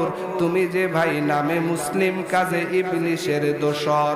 মিনারে মিনারে তাকবীর ধ্বনি যায়, শোনা যায় আজো। হৃদয় রাজ্য কাপুন ধরনি, নাই সেই ধবনির খোঁজ। রাগিয়ার উসমে আজা রুহে বেলালি না রুহি, ফলসফা রাগিয়া হয় তালকিনে গজালি না রুহি। নারায়ে তাকবীর। ভাইরা আমার, আল্লাহর নবী রাহমাতুল লিল আলামিন হাদিস শরীফের ভিতরে ফরমান, ওই কবরের কিনারায় বসিয়া মাকে ডাক দেয়া কয় বিদ্যা মা তোমার সন্তানের কবরে আযাব হয়।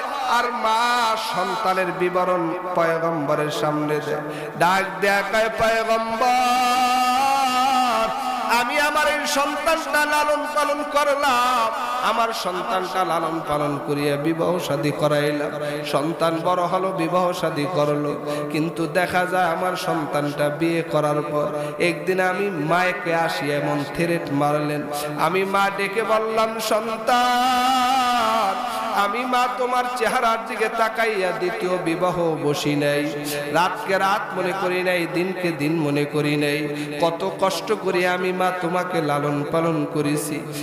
আল্লাহর বান্দি তার মাকে এমন জোরে একটা আঘাত করলেন, মা জমিনের ভিতরে শুয়ে পড়লেন, বেহুশ হয়ে পড়লেন।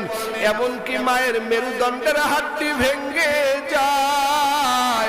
মা চোখের পানি ফেলায় কান্নার আওয়াজ, ডাক দিয়া কয় পয়গম্বর আমার এই সন্তানটা আমাকে এমন আঘাত করেছেন, আমার মেরুদণ্ডের হাড্ডি ভেঙে গেছে। ও নবী আজ আমি সোজা হইয়া হাঁটতে পারি না, লাঠিতে ভর দিয়া দিয়া তারপরে আপনার কাছে আসছি। আমি মা আল্লাহকে ডেকে বললাম, আল্লাহ এই দুনিয়ার জমিনে আমার সন্তানকে বিপদে ফেলাইবা না। আমি দুনিয়ার জমিনে সন্তান বিপদে পড়লে মা সহ্য করতে পারবো না। আল্লাহ তুমি আমার সন্তানটাকে কবরে নিয়ে আযাব দিও। কথাটা বলার সাথে সাথে আল্লাহ কবুল করে নিয়েছেন। এখন সন্তানের কবরের ভিতরে আযাব চলতেছে।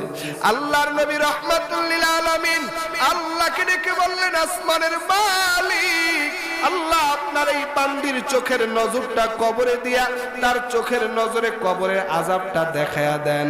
কথা বলার সাথে সাথে আল্লাহ কবুল করে নিয়েছেন।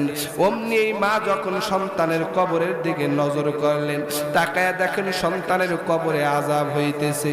দেখার সাথে সাথে মা ডেকে বলে, পয়গম্বর, আমার জীবন আপনার জন্য কুরবান হোক, আমি আমার সন্তানের কোনো দুঃখ কষ্ট সহ্য করতে পারি না।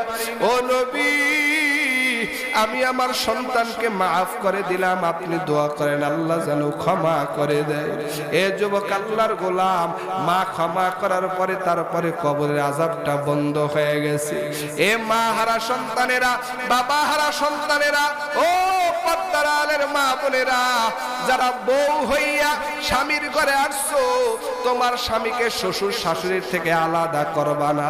কত বউ সন্তান বিয়ে করার পর বউর কথা সন্তানেরা যুবকেরা শুনিয়া বউকে নিয়ে শহরের বাড়িতে বাসা ভাড়া কইরা থাকে। গ্রামের বাড়িতে বৃদ্ধ আর বৃদ্ধা মা বাবার খবর নেওয়ার সুযোগ পায় না। এই কনকনা শীতের রাত, এই শীতের দিনে শ্বশুর শাশুড়িকে এক লোটা পানি গরম করে দেওয়ার কেউ নাই। ও পর্দার আলের মা বোনেরা, ভালো করে শুনিয়া নাও। কিতাবের ভিতরে ঘটনা উল্লেখ করেন, একজন বৃদ্ধা শাশুড়ি তার বৌমাকে ডেকে বললেন, ও বৌমা, আমার পিঠে অ্যালার্জি চুলকানি হয়েছে, তুমি আমার পিঠ একটু চুলকায়া দাও।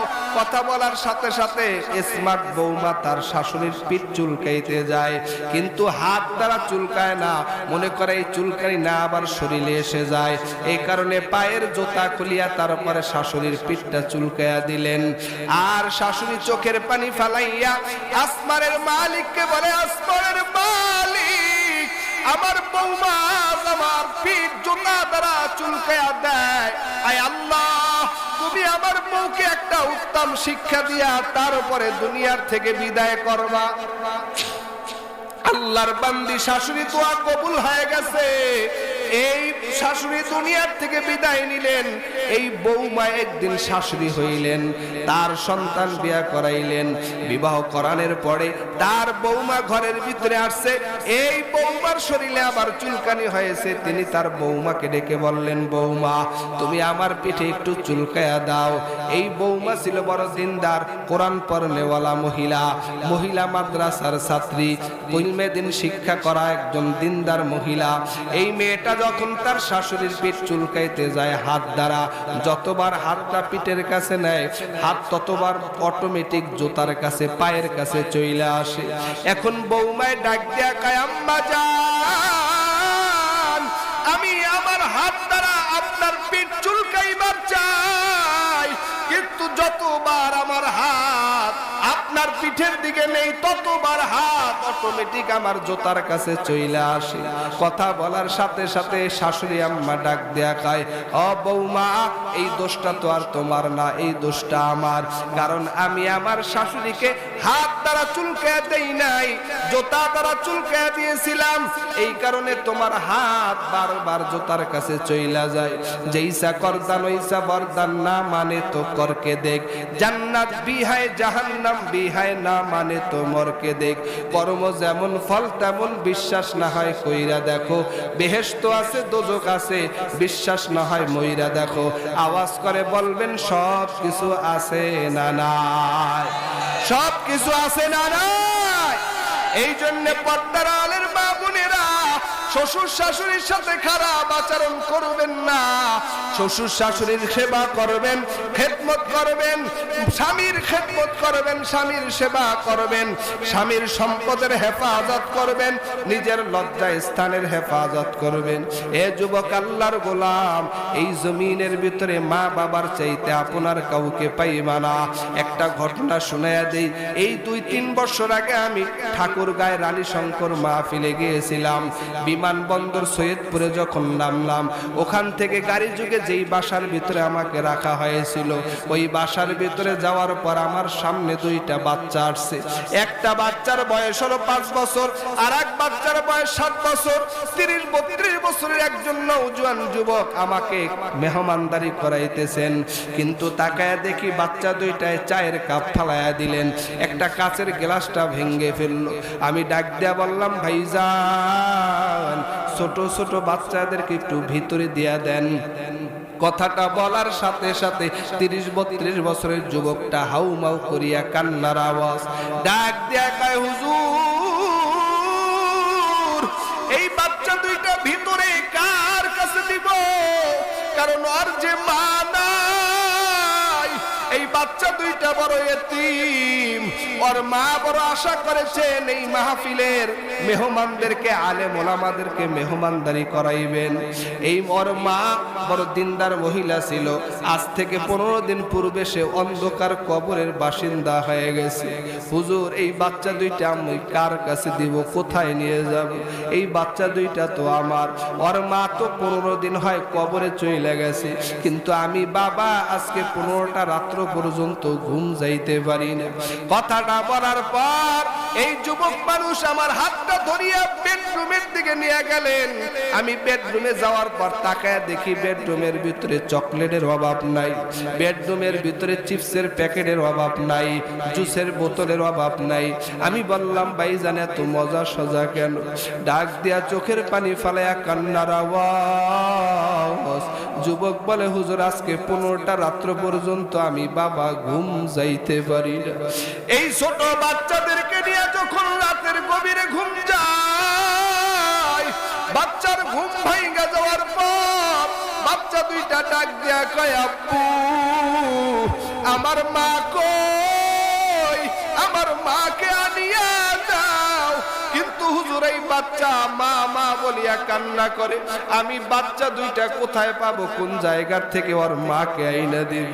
আমি বলি, বাবা, তোমরা এই চিপস খাও। যখন চিপসের প্যাকেটটা হাতে দেয়, বাচ্চারা চিপসের প্যাকেট ফিকা মারে। জুসের বোতল হাতে দিলে জুসের বোতলটা ফালায়া দেয়।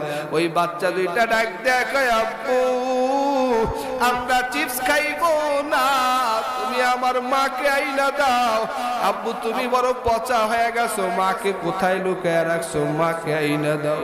এই 5 বছর আর 7 বছরের বাচ্চা 2টা মা মা বলিয়া কান্না করে।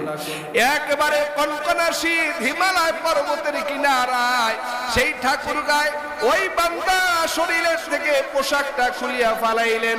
আমি তাকায় দেখি তার শরীরের ভিতরে এমন বড় বড় কামড়ের দাগ, খামচির দাগ। আমি বললাম, ভাইজান, আপনার শরীরে এই দাগগুলো কিসের? চোখের পানি ফালাইয়া কান্নার আওয়াজ। ডাক দেয়া কয়, হুজুর, আমার সন্তান যখন ওর মা পায় না, আমাকে কামড় দেয় আর খামচি দেয়, আর কয়, আব্বু, আমার মা কই? আমার মাকে আনিয়া দাও। এ মাহারা সন্তানেরা, ওই মৃত্যু মাখা মার চেহারাটা কি মনে পড়ে না? এই জমিনে মা এমন 3টা কষ্ট করে যা পৃথিবীর কোনো বাবারা করতে পারে না। 1 নম্বর, মা সন্তানকে গর্ভে ধারণ করে, পৃথিবীর কোনো পুরুষ তা করতে পারে না। 2 নম্বর, মা সন্তানকে প্রসব করে, পৃথিবীর কোনো পুরুষ তা পারে না। 3 নম্বর, মা সন্তানকে 2 থেকে 2.5 বছর পর্যন্ত দুগ্ধ পান করান, পৃথিবীর কোনো পুরুষ তা করতে পারে না। এই কারণে আল্লাহর নবী বলেন, মা হাক্কুল ওয়ালিদাইন আলা ওয়ালাদিহিমা হুমা জান্নাতুকা ওয়া নারুকা। এ যুবক আল্লাহর গোলাম, আমার নবী বলেন উম্মতের দল, মা বাবাই হইল জান্নাতে যাওয়ার কারণ, মা বাবাই জাহান্নামে যাওয়ার কারণ।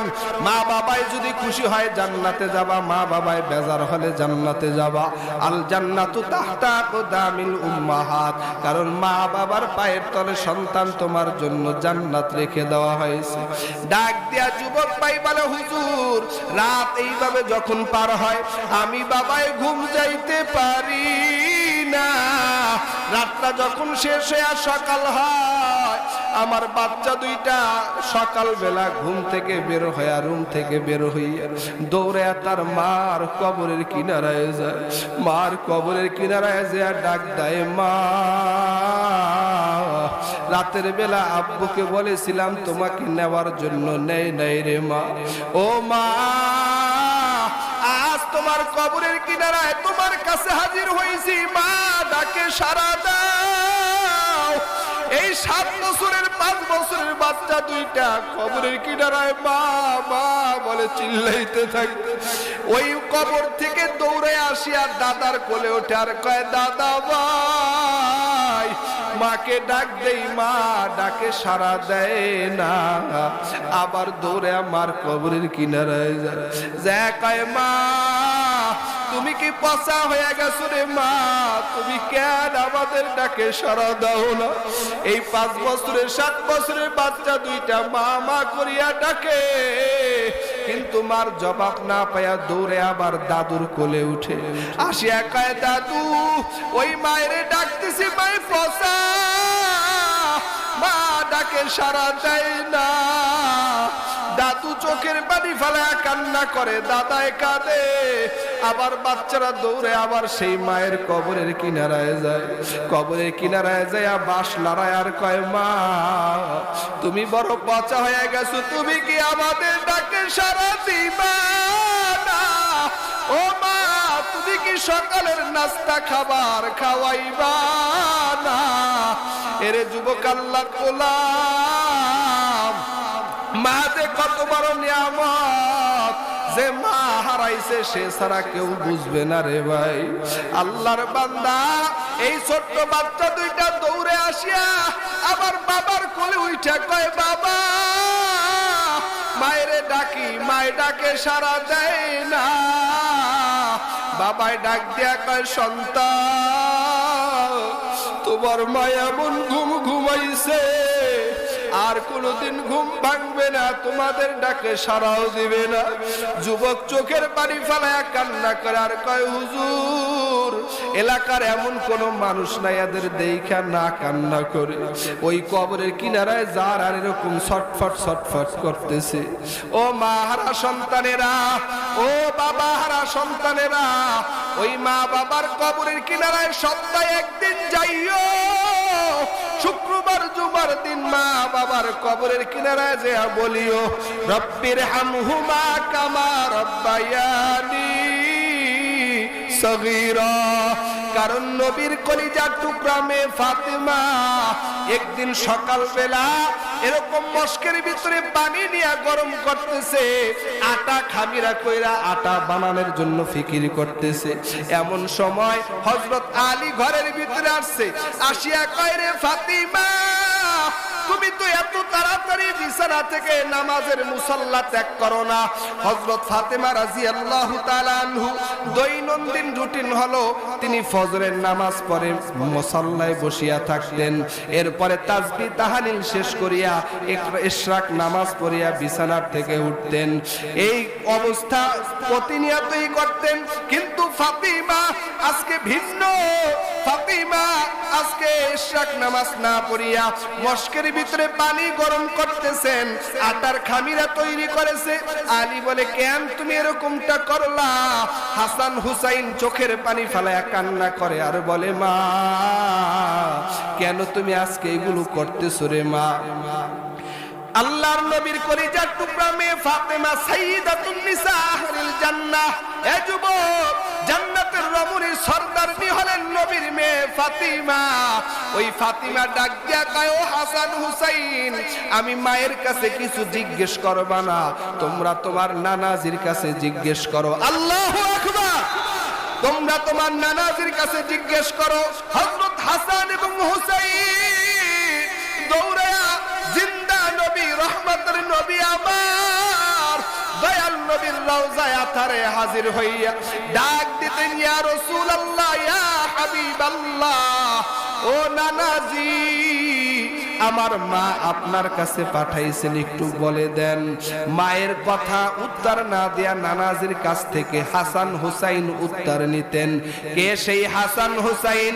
আমার নবী বলেন হাসান হুসাইন আল হাসান ওয়াল হুসাইন সাইয়্যিদা শাবাবি আহলিল জান্নাহ।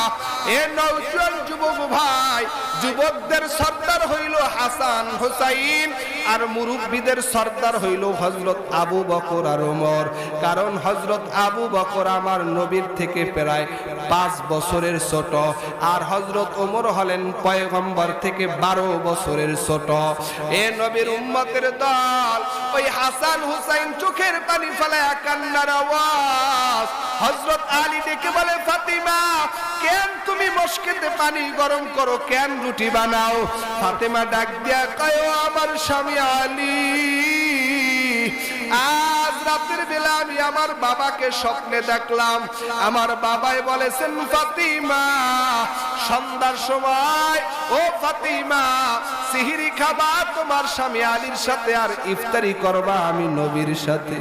এই অবস্থা যখন দেখলাম আমার তো মনে হয় আমার পরকালের ডাক চলে আসছে।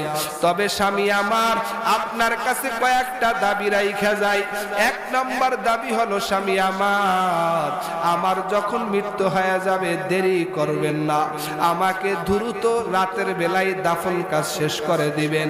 যখন মৃত্যু হয়ে যাবে তাড়াতাড়ি আমাকে কবরে রাখবেন, জানাজা পড়ায়া তারপরে কবরে দাফন করবেন। কোনো এলান করবেন না, মাইকিং করবেন না, কারণ আমি হইলাম নবীর মেয়ে। আমার যদি এলান করা হয় লক্ষ লক্ষ সাহাবায়ে কেরাম একত্র হয়ে যাবে। আর আমি নবীর মেয়ে কতটুকু মোটা কতটুকু লম্বা মৃত্যুর পরে সাহাবায়ে কেরাম মুসলমানেরা দেখবে না, আমি এই পর্দা লঙ্ঘন করতে পারবো না। ও স্বামী আমার 1 নম্বর কথা হলো আমি যখন মারা যাব আমাকে গোসল করাইয়া কাফন পরাইয়া দ্রুত কবরে রাখবেন। 2 নম্বর কথা হলো স্বামী আমার আমি দুনিয়ার থেকে যখন বিদায় নিব আমার ছোট্ট 2টা বাচ্চা হাসান হুসাইন বড় এতিম হয়ে যাবে। ওই এতিম বাচ্চা 2টার দিকে একটু খেয়াল করবেন। 3 নম্বর কথা হলো আমি বিদায় নেওয়ার পর আমার মৃত্যুর পর আপনি একটা বিবাহ করবেন, ঠিক ভাবে বিবাহ করিয়া নতুন বিবির সাথে সপ্তাহে 6 দিন সংসার কাটাইবেন। একটা রাত্র আমার হাসান হুসাইনকে নিয়ে কাটাইবেন। কারণ হাসান হুসাইন যখন আমি মাকে পাইবে না তখন ডানে খুঁজবে মা কই, বামে খুঁজবে মা কই। এই হাসান হুসাইন রাতের বেলা আপনাকে বুকের ভিতরে নিয়া আপনার কাছ থেকে আমি ফাতিমার ঘিরান নিবে। ও স্বামী আমার আপনি হাসান হুসাইনকে একটা রাত্র সময় দিবেন। মা কত বড় দয়ালু মা। আল্লাহর নবী রাহমাতুল লিল আলামিনের কলিজার টুকরা মেয়ে ফাতিমা যখন ইন্তেকাল করলেন, এই ইন্তেকাল করার পর মসজিদের ঠিক খাটিয়াটা যখন ঘরের সামনে হাজির করলেন, বাপ বেটা মিলিয়ে 3 জন, কিন্তু একজনের বড় অভাব। আল্লাহর নবী রাহমাতুল লিল আলামিন তার প্রিয় সাহাবী হযরত আবু যর গিফারীকে আল্লাহ স্বপ্নে দেখায়া দিবেন, ও আবু যর গিফারী আমার কলিজার টুকরা মেয়ে ফাতেমার খাটিয়া ধরার একজন লোক নাই, তুমি কি সেই খাটিয়াটা ধরতে যাইবা না? সংবাদ পাওয়ার সাথে সাথে আবু যর গিফারী হযরত আলী রাদিয়াল্লাহু তাআলা আনহুর বাড়িতে হাজির হয়ে গেছে। আল্লাহু আকবার। হযরত আলী রাদিয়াল্লাহু তাআলা আনহুর বাড়িতে হাজির হয়ে গেছেন। আবু যর গিফারী সহ এই মসজিদের খাটিয়াটা ধরিয়া যখন কবরের কিনারায় নিয়ে গেলেন, কবরের কিনারায় নেওয়ার পর হযরত ফাতেমা রাদিয়াল্লাহু তাআলা আনহাকে কবরের সামনে রাখিয়া আবু যার গেফারি কবরের ভিতরে নামলেন। কবরের মাটিকে উদ্দেশ্য করিয়া হযরত আবু যার গেফারি ডাক দিয়া বললেন, ও কবরের মাটি, সাবধান, বেয়াদবি করবা না। তোমার পেটের ভিতরে কাকে রাখতেছি জানো? কবরের মাটি, সাবধান, বেয়াদবি করবা না। তোমার পেটের ভিতরে কাকে রাখতেছি জানো? জান্নাতের রমণীদের সরদারনি ফাতেমাকে কবরে রাখতেছি, খবরদার বেয়াদবি করবা না। আবার আবু যার গেফারি বলে, কবরের মাটি, সাবধান, বেয়াদবি করবা না। তোমার পেটে কাকে রাখতেছি জানো? জান্নাতের যুবকদের সর্দার হাসান হুসাইনের মাকে রাখতেছি, খবরদার বেয়াদবি করবা না। আবার আবু যার গেফারি ডাক দেয়া কয়, ও কবরের মাটি, সাবধান, বেয়াদবি করবা না। তোমার পেটে কাকে রাখতেছি জানো নি? হযরতে শেরে খোদা আলী রাদিয়াল্লাহু তাআলা আনহুর স্ত্রীকে রাখতেছি, বেয়াদবি করবা না। কবরের মাটির জবান খুলে না। আবার ডাক দেয়া কয়, কবরের মাটি, সাবধান, বেয়াদবি করবি না। কেন? তোমার পেটে কাকে রাখতেছি জানো? দো জাহানের বাদশা রাহমাতুল লিল আলামিন মুহাম্মদ আরবি সাল্লাল্লাহু আলাইহি ওয়াসাল্লামের কলিজার টুকরা মেয়ে ফাতেমাকে কবরে রাখতেছি, খবরদার বেয়াদবি করবা না। কথা বলার সাথে সাথে কবরের মাটির জবান খুলিয়া গেছে। আল্লাহু আকবার।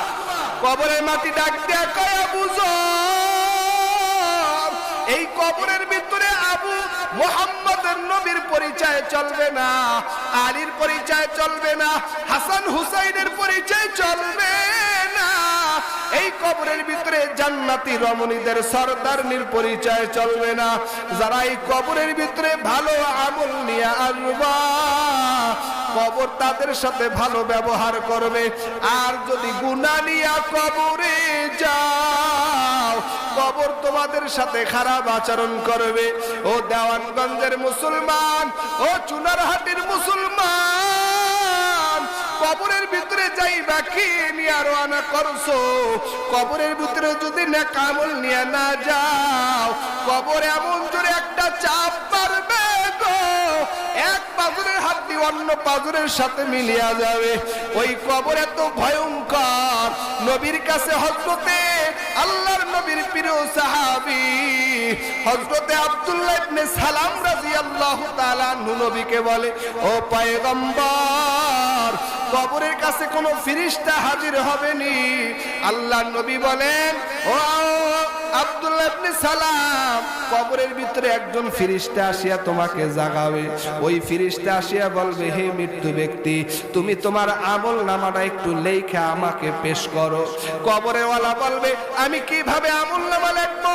আল্লাহর নবী বলেন, ওই কবরের ভিতরে ফেরেশতা দেখা দিবে কাফনের কাপড়টা টাইনা, তারপরে বলবে, এই যে কাগজ বানায়া দিলাম, এই কাফনের কাপড়ে তুমি লিখতে থাকো। কলম পাইবো কোথায়? কয় হাতের আঙ্গুলকে কলম বানাও। কয় কালি পাইবো কোথায়? কয় মুখের লালাকে কালিম বানাও। মুখের লালাকে কালি বানাইয়া আঙ্গুলকে কলম বানাইয়া এরপরে জিন্দেগির নেক আমল লিখতে শুরু করবে। কবরওয়ালায় শুধু ভালো ভালো ভালো ভালো লিখবে। ফেরেশতা আঙ্গুলটা ধইরা, হাতটা ধইরা বলবে, কবরওয়ালা, তুমি যে শুধু ভালো কথাগুলোই লিখতেছো, ওই যে সুদ খাইছো, সুদের কথাটা কেন লেখো না? ওই যে জেনা করেছো, জেনার কথাটা কেন লেখো না?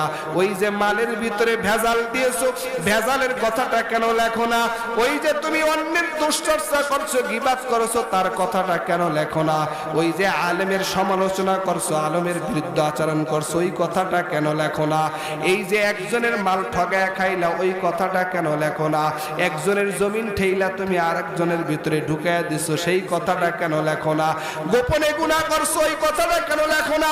বন্ধুর আড্ডায় পড়িয়া গুনার কাজ করছো, সেই কথাটা কেন লেখো না? দোকানে ব্যবসা করতেছেন, দোকানদার থেকে খাওয়ার পর বাকি খাইয়া দোকানের কাছে যে যাও নাই, ওই কথাটা কেন লেখো না?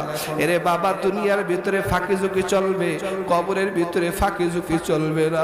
অতএব যুবক পায় দরিয়া বলি, ভাই, গুনাহ গুনার কাজ করিও না, নামাজ বাদ দিও না, নবীর সুন্নতি দাড়িতে আঘাত করিও না। আমার নবী তোমার আমার জন্য এখনো রওজায়ে আতহারে শুয়ে শুয়ে উম্মতি উম্মতি বলে কান্না করতেছেন। নবী উম্মতের মহব্বতে পড়িয়া আরশে আজিমে যায় নাই, লৌহে কলমে যায় নাই। আমার নবী মদিনার রওজায়ে আতহারে শুয়ে এখনো উম্মতি উম্মতি বলে কান্না করতেছে। এ দয়াল নবীর উম্মতিরা, ওই নবীর গলায় আঘাত লাগাইও না, নবীরকে কষ্ট দিও না, মা বাবাকে কষ্ট দিও না। 5 ওয়াক্ত নামাজের পাবন্দি হয়ে যাও। আজকের মাহফিল থেকে তওবা করে নাও। অন্যের সমালোচনা করবা না, দেশ এবং জাতির বিরুদ্ধে লাগবা না, মা বাবার সাথে অন্যায় অপরাধ করবা না, ওস্তাদের সাথে খারাপ আচরণ করবা না, বড়কে সম্মান করবা, ছোটকে স্নেহ করবা, গরিব অসহায় মানুষের সাথে ভালো ব্যবহার করবা, মহিলা স্ত্রীর সাথে খারাপ আচরণ করবা না, সন্তানকে দিন শিক্ষা দিবা। গুনার জন্য একটু খাস দিলে তওবা করো, আর গুনার কাজ করবা না, নেকের কাজ ছাড়বো না। কারণ নবী বলেন আত্তাইবু হাবিবুল্লাহ ওয়াত্তাইবু মিনাদ দামবি কামাল্লা দামবালা। গুনাহের দ্বারা মানুষকে আল্লাহ পবিত্র করে দেয়। গুনাহগার বান্দা যখন তওবা করে আল্লাহ তাকে বন্ধু হিসাবে গ্রহণ করে নেয়। অতএব খাস দিলে তওবা করো। হেদায়েতের মালিক আল্লাহ, কোন বক্তার কাছে হেদায়েত নাই, নবীর কাছে হেদায়েত নাই। হেদায়েত দেওয়ার মালিক আল্লাহ, আল্লাহর কাছে হেদায়েত চাও। আর খাঁটি দিলে তওবা করো, আর গুনাহ করব না, নেকের কাজ ছাড়বো না, নবীর সুন্নতি দাড়িতে আঘাত করব না, মা বাবাকে কষ্ট দিব না, মানুষের সাথে খারাপ আচরণ করব না। তওবার যদি নিয়াত হয়, তওবার নিয়াতে দুইটা হাত একটু আল্লাহকে দেখায়া দাও। নারে তাকবীর, নারে তাকবীর। আয় আল্লাহ আমাদেরকে তওবাওয়ালা জিন্দেগি দান করো আল্লাহ। আর গুনার কাজ করব না, নেকের কাজ ছাড়ব না, মা বাবাকে কষ্ট দিব না, নামাজ বাদ দিব না, নবীর সুন্নতি দাড়িতে আঘাত করব না। আয় আল্লাহ আমাদের আমলকে সুন্দর করে দাও, আমাদের সবাই তওবাকে কবুল করে নাও। জোরে জোরে পড়েন আমিন। আলহামদুলিল্লাহি রাব্বিল আলামিন, ওয়াসসালাতু ওয়াসসালামু আলা সাইয়্যিদিল আমবিয়া ওয়াল মুরসালিন ওয়া আলা আলিহি ওয়া আসহাবিহি আজমাইন। ও যুবক ভাই, ও বৃদ্ধ বাবারা, গভীর রাত, রাত্র যত গভীর হয় আসমানের দরজা তত প্রশস্ত হয়ে যায়। রাত্র যত গভীর হয় দুনিয়ার মানুষের ঘরের দরজা তত মজবুত করে লাগায়া দেয়।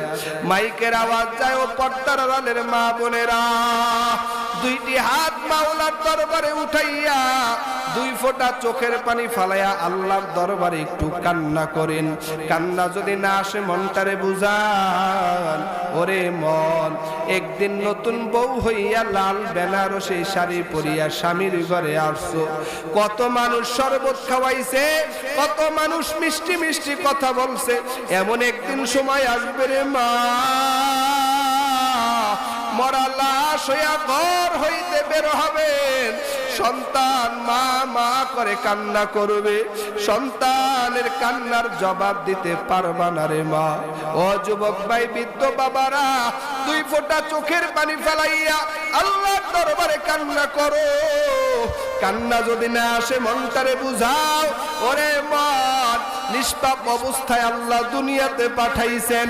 বুঝমান হওয়ার পর কত গুনাহ করলাম, গুনার কোনো অন্ত নাই, গুনার কোনো সীমা নাই।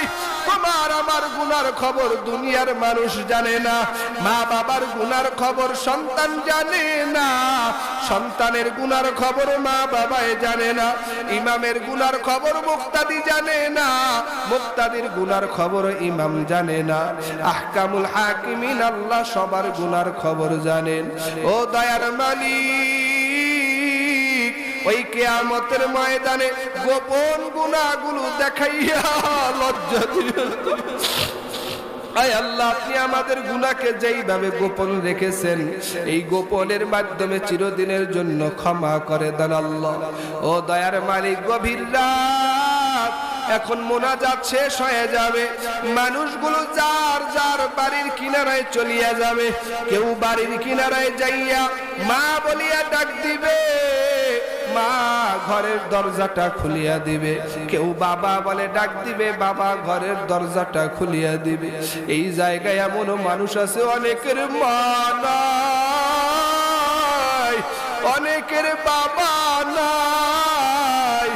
এ মা হারা সন্তানেরা, বাবা হারা সন্তানেরা, ও ছেলে হারা সন্তানেরা, মেয়ে হারা সন্তানেরা, ও স্বামী হারা স্ত্রীরা, ও স্ত্রী হারা স্বামীরা, ওই মৃত্যুমাখা স্ত্রীর কথাটা কি মনে পড়ে না? ওই মৃত্যুমাখা সন্তানের চেহারাটা কি মনে পড়ে না?